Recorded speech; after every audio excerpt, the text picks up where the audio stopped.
Bienvenue dans cette vidéo où je vous montre comment on peut utiliser l'intelligence artificielle d'Adobe Lightroom pour auto-équilibrer les tons, des couleurs, de la luminosité, etc. d'une image, et puis comment on peut upscaler, augmenter sa résolution également avec Adobe Lightroom qui va la multiplier par 2. Par contre, on ne peut le faire qu'une seule fois. C'est parti, voyons ça ensemble avec cette image qui est la bannière que j'ai générée avec Midjourney. J'ai une vidéo qui vous montre comment j'ai généré cette image avec Midjourney qui s'affiche juste là si vous voulez la regarder, c'est assez intéressant. Et donc Midjourney nous donne une image d'une résolution qui n'est pas extrêmement élevée, 1456 par 816.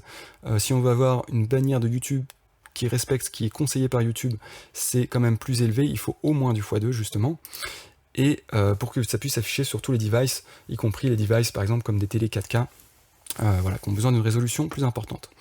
Donc on va cliquer sur Develop en haut à droite pour développer un peu cette image que j'ai donc générée avec Midjourney. Il me dit No Photo Selected, ok, je la sélectionne, Develop, ok, ça va mieux. Et donc là vous voyez que le bouton Auto se trouve ici sur la droite, c'est tout simplement ça. Donc là, je vais cliquer sur Auto, il va me faire une proposition pour équilibrer cette image. Hop, c'est parti. Et voilà, et ça c'est une très belle proposition, franchement.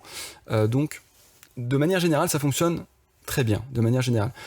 Ça ne fonctionne pas toujours comme on le voudrait, et pas toujours aussi bien selon les images, mais en l'occurrence ici, ça fonctionne quand même très très bien. Après, moi, ce que j'aime bien faire, c'est essayer d'équilibrer un petit peu tout ce qui est luminosité davantage, parce que souvent, ça permet de donner des effets, par exemple, d'avoir un effet peut-être brillant au milieu, un petit peu plus sombre à l'arrière, vous voyez, des choses un peu comme ça. J'aime bien jouer un petit peu avec ça, mais voilà, de manière générale, on peut faire des trucs assez sympas, du coup c'est hyper rapide, et ça permet quand même d'améliorer son image de manière très rapide et très simple. Donc ça c'était la première chose, vous voyez ce petit bouton auto, on n'y prête pas forcément attention, moi je l'avais pas vu au début, je me suis dit tiens c'est quoi, j'ai essayé, et puis voilà, j'ai vu que c'était l'intelligence artificielle de Adobe Lightroom qui permettait de faire ça, et c'est vraiment très très sympa, en plus ça fait gagner beaucoup de temps.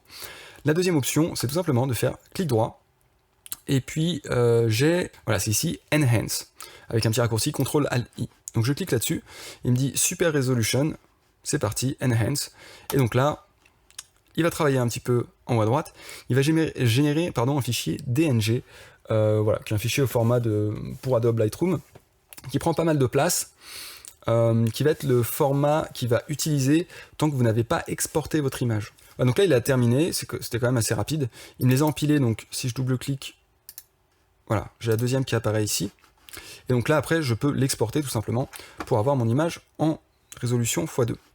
Sachez que quand je l'exporte, donc je l'exporte en JPEG, bon vous pouvez choisir le format hein, dans les paramètres. Par contre si vous réimportez ce JPEG dans Lightroom pour recommencer le processus et réaugmenter la résolution en x2, ça passe pas, il le détecte, même si c'est sur le JPEG. Alors on va regarder ensemble dans les fichiers, vous allez voir qu'ici, voilà, j'ai un fichier DNG, vous voyez là, qui prend 15 mégas pour une petite image de 319 kg. Donc quand vous avez des images dont la résolution de base est plus importante et dont le poids est plus important, des fois ça peut monter assez haut, des fois 500 mégas, voilà. Mais une fois que vous avez exporté votre JPEG en résolution améliorée, vous pouvez le supprimer, il n'y a pas de problème. Alors je vais quand même vous montrer, vous voyez, ça c'est voilà, un JPEG que j'ai déjà amélioré avec Lightroom. Donc je vais l'importer. Vous voyez ici que le nom du fichier c'est banner-2 out enhanced. Ça c'est Lightroom qui rajoute enhanced une fois qu'on a appliqué un upscale de résolution.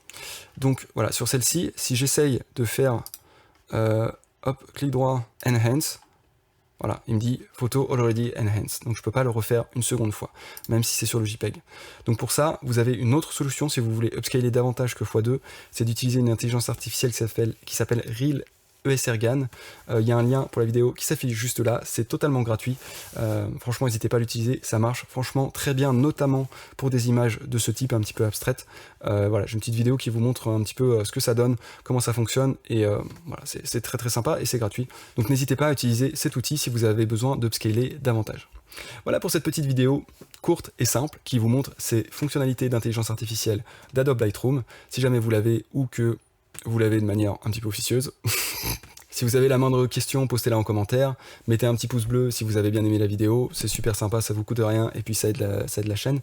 Abonnez-vous si vous voulez voir des nouvelles vidéos assez sympas sur l'intelligence artificielle, et moi je vous dis à très bientôt pour une nouvelle vidéo. A plus.